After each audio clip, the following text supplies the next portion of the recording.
So let me give you a hypothetical. Suppose that you're a parent and you have a daughter, say a teenage daughter, whose room is an absolute mess. It just looks like a bomb went off in there, and you want your daughter to clean your room. You're trying to sell her on the idea of cleaning her room. What do? Well, you could try to bribe her, and that might work in the short term. You could try to threaten her. That might work in the short term. You can try to exhort her. You can try to, tell her about the meaning of clean rooms. But there's actually a technique from the counseling literature, really crystallized by a fellow named Mike Pantalon of Yale University, called motivational interviewing. And what you can do more effectively is ask two irrational questions. So let's say that you have a daughter named Maria, and Maria has a messy room, and you want Maria to clean her room.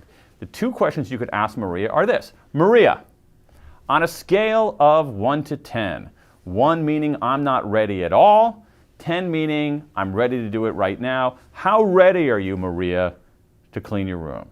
Now, Maria's room is a pigsty, so she's not going to give you a 10 or a 9 or even a 5. Maybe she'll give you a 2. Okay, so she says, Dad, I'm a 2. Well, here's where the second question comes in, and it's a really interesting counterintuitive question.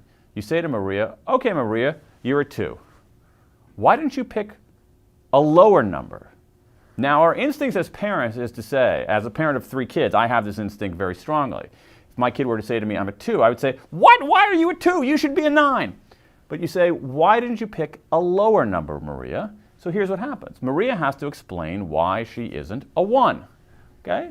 And so she says, well, I am 15 and I probably should get my act together. If I had my room cleaner, I'd be able to get to school on time faster and maybe see my friends a little bit more. You and Mom never know where anything is anyway, so I'm kind of wasting my time asking you to help me.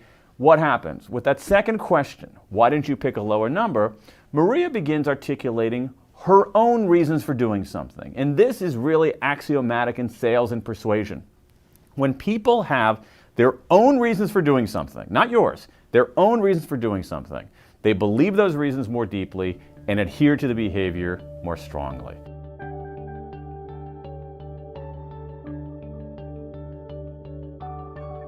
Now, suppose Maria says, Dad, on a scale of 1 to 10, I'm a 1. Okay? That makes things a little more complicated, but it's actually really, really important to understand this. If you say to Maria, if Maria says, Dad, I'm a 1, here's what you say to Maria. Maria, what can we do to make you a 2? And what often that does is this. Maria will say, well, maybe if you and Mom help me for 15 minutes to get this started. Maybe if you made me not set the table and take out the trash tonight, that would free up some time for me. Because usually when people are a 1, it's often not because they're purely obstinate, it's because there's some kind of environmental obstacle in front of them. And if someone says they're a 1, find out what that obstacle is, try to make them a 2, and that might give you some more momentum. The example I just gave had to do with parenting, but you can use this more universally. Now, you can't whip it out at every single persuasive encounter, but you can use it to persuade your boss. You can use it maybe to persuade a reluctant prospect in an actual sales encounter. You can use it with someone, your neighbor, who's resisting moving his garbage cans or something like that.